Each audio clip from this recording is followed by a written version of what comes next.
Hello viewers, welcome today again in my channel English with Easy. This is James teaching you subject verb agreement.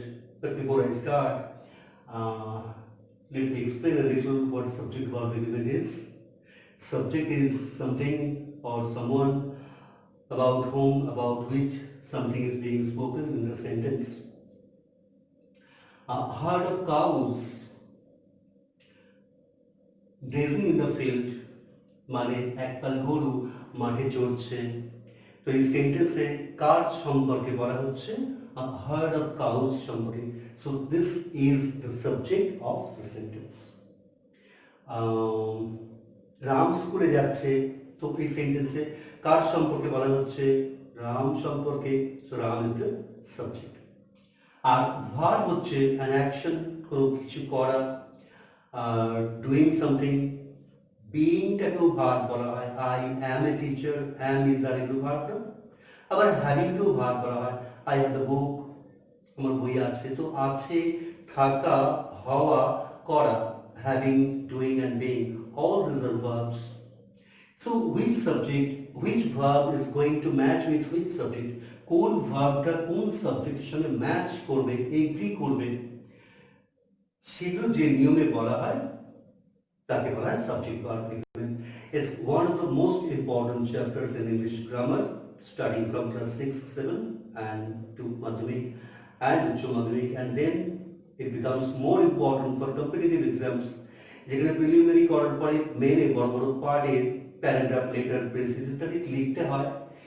সেখানে গিয়ে অসুবিধাটা হয় যে basics এই নিচু ক্লাসে 6, 7 জিনিসগুলো পড়া না থাকলে ওইখানটায় গিয়ে হয়। পরবর্তীকালে হয়তো তুমি খুব মনোযোগ দিয়ে করছো, কিন্তু শুরুতে হয়তো কিছু গন্ডগোল ছিল, যে শেখা হয়নি, সুযোগ সুবিধা পাওনি, কিংবা ছিল কোনো কারণে মিসিং হয়ে গেছে। তো এবার সুযোগটা পাওয়া গেছে, সেটা আবার শিখে নেওয়ার, যাতে ইংলিশটা স্ট্রং হয়, একদম ফুল গ্রামাটিক্যালি কারেক্ট হয় ইচ এন্ড সেন্টেন্স। তারপর চাকরির পরীক্ষাগুলোতে তো অপশনাল পেপারে গ্রামার পার্টে এই জিনিসগুলো থাকে আর কি। তা ফ্রম অল রেসপেক্টস, বিভিন্ন দিক থেকে দেখতে গেলে, ফ্রম অল পার্সপেক্টিভ, সব পরিপ্রেক্ষিত থেকে দেখতে দিলে, subject verb agreement is no less than any other topic in grammar. ব্যাকরণের অন্য কোনো বিষয়ের চাইতে সাবজেক্ট ভার্ব এগ্রিমেন্ট কম গুরুত্বপূর্ণ নয়। So now comes examples. 5টা সেন্টেন্স লেখা রয়েছে, আমি একটু করে একটা করে বোঝার চেষ্টা করছি কোন ভার্ব কোন সাবজেক্টের সঙ্গে এগ্রি করবে, তারপরে নিয়মটা বলে দেবো। প্রথম সেন্টেন্স লেখা আছে herd of cows is grazing in the field or are grazing in the field. প্রথমে তো এখানে দেখে মনে হচ্ছে কাউস একটার বেশি আছে, তাই আর হবে, কিন্তু একটার বেশি কাউসকে বলা হয়নি। কি হচ্ছে এই হার্ড অফ কাউস, গরু অনেকগুলো থাকলে কি হবে? বলা হচ্ছে এক পাল গরু, ওখানে তো এক বলা হয়েছে, অনেকগুলোকে মিলে একটা দল হয়েছে, তাই it will take a singular verb. Is নেবে, আর নয়। অথচ দেখে মনে হচ্ছে কাউস আছে, আর হবে। এই ভুলটা হয় যদি ব্যাকরণ ঠিক ঠিক মতন শেখা না থাকে, তাহলে আইডিয়া, অনুমান, গেস এসব করতে গিয়ে এই জিনিসটা ভুল হয়ে যায়। আর ভালোভাবে শেখা থাকলে নো মিস্টেক, নো কোয়েশ্চেন। তাহলে ইজ কেন হলো বোঝা গেল? Because it's a corrective noun, সমষ্টিবাচক বিশেষ্য একসঙ্গে অনেকগুলো প্রাণীকে বোঝাচ্ছে। অনেকগুলো প্রাণীর একটা দল তো চলছে, তাই সিঙ্গুলার ভার্ব। ঠিক আছে, পরের সেন্টেন্সটাও সেম, একই রকম। এখানে বলছে আ ফ্লাইট অফ বার্ডস। বার্ডস মানে অনেকগুলো পাখি, কিন্তু এক দল পাখি, এক ঝাঁক পাখি, তাকে বলা হয় আ ফ্লাইট অফ বার্ডস। ফ্লাইট শব্দটা আসে ফ্লাই থেকে, ফ্লাই মানে ওড়া না, ওরি নাউন বা ফ্লাইট, এটা কালেক্টিভ নাউন, সমষ্টিবাচক বিশেষ্য। তো আছে আ ফ্লাইট অফ বার্ডস, এক ঝাঁক পাখি, is flying in the sky, আকাশে উড়ছে হবে। কেন?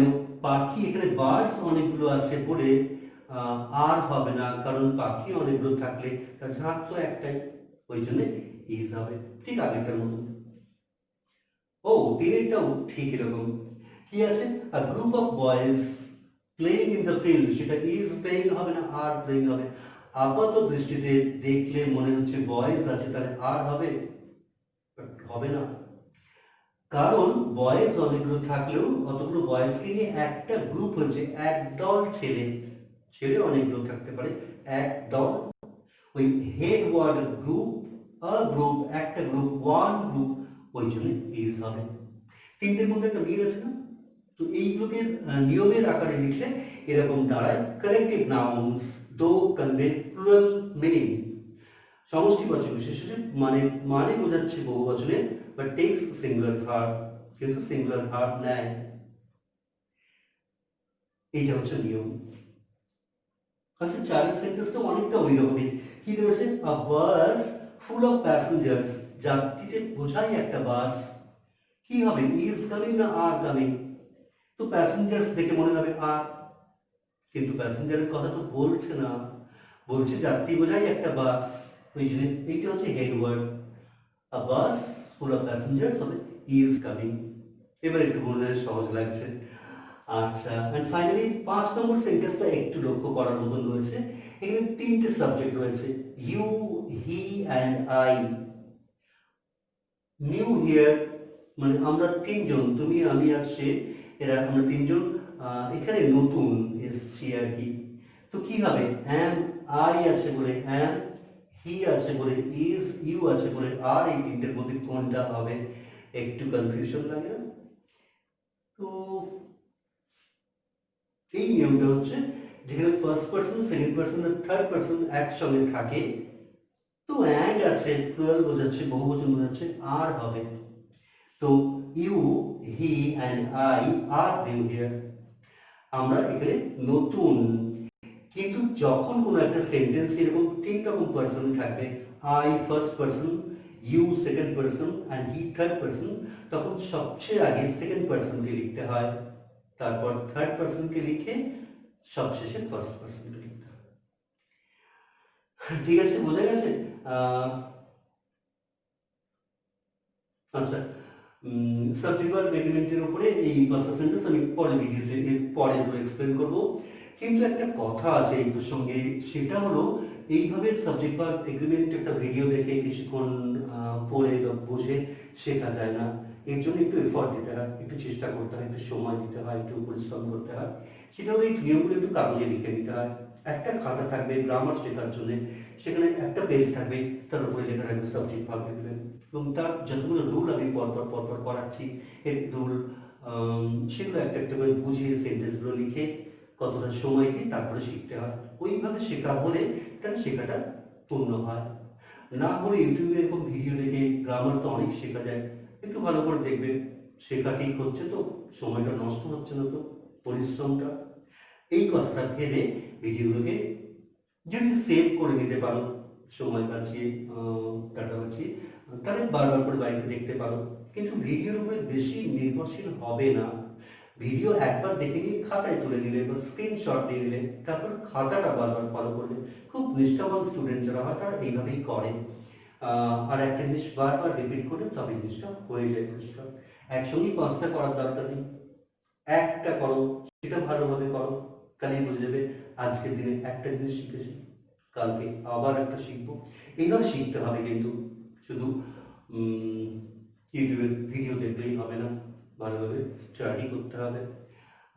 ঠিক আছে, অনেকটা সময় দেওয়ার জন্য ধন্যবাদ। শেষ করার আগে বলি, চ্যানেল সাবস্ক্রাইব করবেন, শেয়ার করবেন অ্যান্ড লাইক করবেন। শেয়ার অ্যান্ড লাইক একটা খুব ইম্পর্টেন্ট জিনিস, যেটা একমাত্র তুমি করতে পারো। শেয়ার করলে কি হবে? যেটা তুমি এখানে জানলে আর একজন সেটা জানতে পারবে, হয়ে যায় যদি তারও কোনো কাজে লেগে যায়, তুমি তার উপকারটা করতে পারবে। আর লাইক করলে হয় কি, আমি বুঝতে পারি যে আমি যেভাবে বোঝালাম সেটা ভিউয়ারদের ভালো লাগছে, সে বুঝতে পারছে, পছন্দ হয়েছে, তাহলে আমার একটু উৎসাহ বাড়ে ভিডিও করার। ঠিক আছে, আচ্ছা এই পর্যন্ত থাক। অনেকটা সময় দেওয়ার জন্য ধন্যবাদ। আসছি, ভালো থাকবে, সাবধানে থাকবে, গুড বাই।